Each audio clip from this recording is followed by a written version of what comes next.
and you are joining us here today at First United Methodist. My pastor's going to make me laugh the whole time.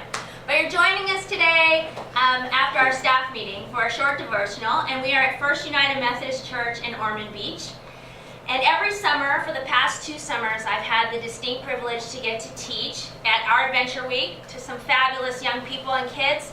And I think I get to teach the absolute best segment of all. We call it science, but it's really sort of a experimental, physical chance to put what we've learned through the Bible into sort of a physical, tangible experience. So, drawing on what we did last summer, I want to share with our group here today and y'all the best one that we did last summer. So, without any further ado, the key point that we will be talking about today, and I have my little chairs all set up here, is God is for you. God is for you. And in the summer, whenever we talked about the key point, I'm not going to make you do it, but we have class participation required, and we all say, "Yay, God!" Yay, God! Yay, God! So I'd like to add to this for today that God is for you, and that He supports us sometimes in ways we may never see and we may never understand. So God is for us, and He supports us in ways we may never see or understand. So we're going to take a look at Joshua in the Old Testament. I love Joshua. I have my own Joshua. And yes, I did name him after this Joshua because we're that good Navy family, and we named him after an Army guy. Anyway, so let's take a look real quick at Joshua 1:1. Now it came about after the death of Moses, the servant of God, that the Lord spoke to Joshua, the son of Nun, Moses, saying, "Moses, my servant, is dead. Now therefore arise, cross this Jordan, you and all this people, to the land which I am giving to them, to the sons of Israel." All right, so here's God. He's talking to Joshua, and he says, "Go. Round 2, Joshua. You believed me before. Nobody else did. I made you wander around the wilderness for 40 years. Time to go. Possess the land. Let's go. You got it." He goes on in verse 5. God even tells Joshua, "No man will be able to stand before you all the days of your life. Just as I have been with Moses, I will be with you. I will not fail you or forsake you." What does Joshua do? Chapter 2. Then Joshua, the son of Nun, sent 2 men as spies secretly from Shittim, saying, "Go view the land, especially Jericho." So they went into the house of a harlot whose name was Rahab and lodged there.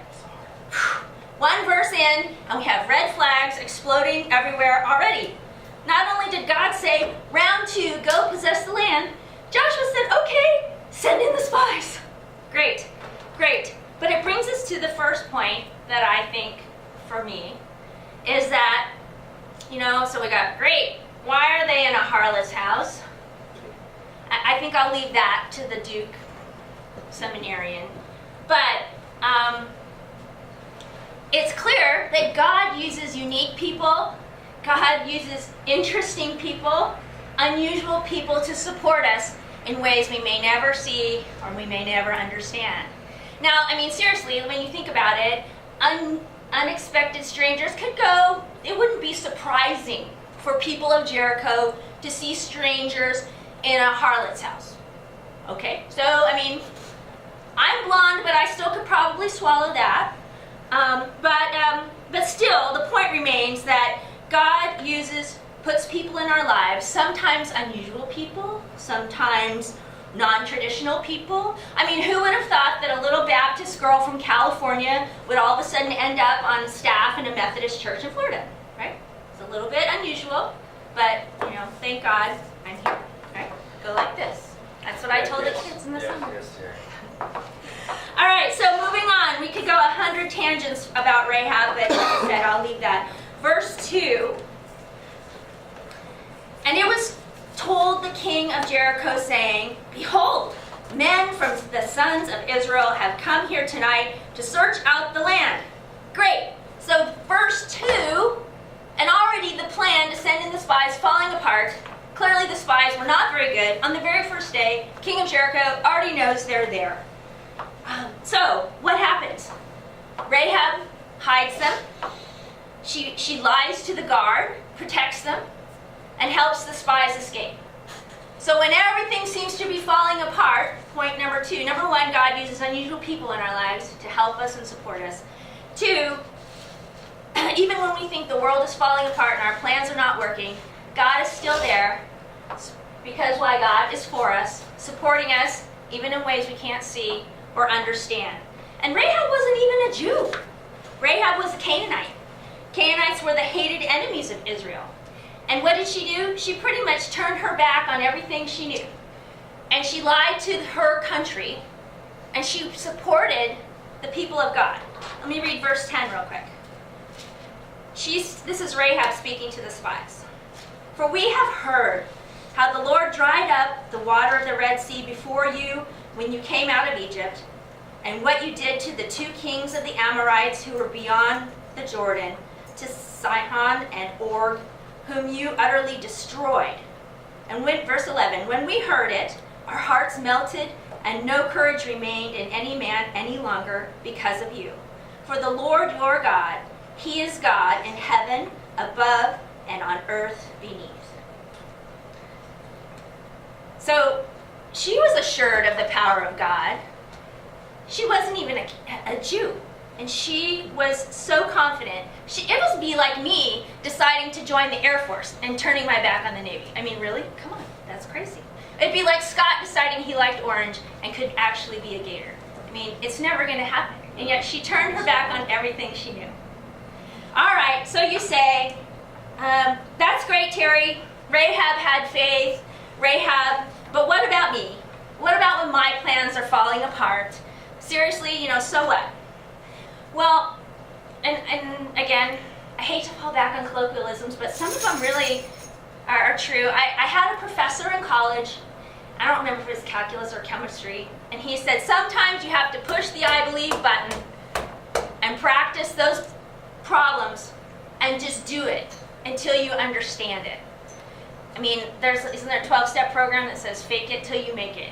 And I mean, how true is practice makes perfect? Some of that is the failure part that helps us get perfect. But if you read my devotional that I wrote for Advent, you know that one of my favorite verses is from the Christmas story, and it's Mary. I'm going to read you Luke 1:34 through 38. And the angel of the Lord has just told Mary that she's going to have a baby, right? And Mary says to the angel, "How can this be, since I am a virgin?" The angel answered her and said, "The Holy Spirit will come upon you, and the power of the Most High will overshadow you. And for that reason, the Holy Child will be called the Son of God. And behold, even your relative Elizabeth has also conceived a son in her old age. And she who was called barren is now in her 6th month." And my favorite verse, "For nothing will be impossible with God."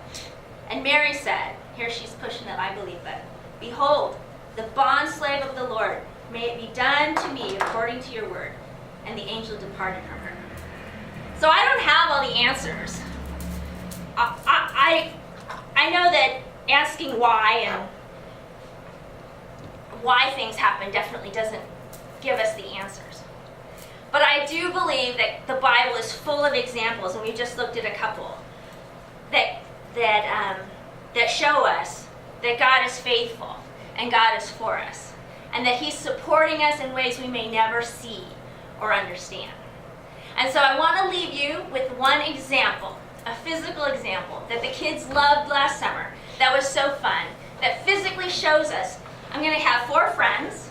I have 4 friends. Thank God I have 4 friends. Who are going to come help me demonstrate this example. Who'd she pick? Not you.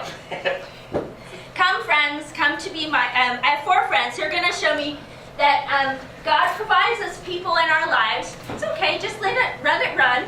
I'll do it. God provides us with people in our lives to support us in ways that we may never understand or even see. Huh? You can't see it? Yeah, I can't. I moved it down. Oh, Scott's going to help us. Okay. All right. we may need to scooch you a little closer. We'll see. Ready? Lay back, friends. Support each other. All right. And here we go. 1. And 2. Be strong. Suck it in, Terri. 3. And 4. Applause. We may not understand it, but thank God we have friends and He provides them for us. All right. 1, 2, 3, go. All right, walk through the Bible. I hope that this devotional was valuable for you because God is for us in ways we may never understand or see, but sometimes we just have to believe. Thanks.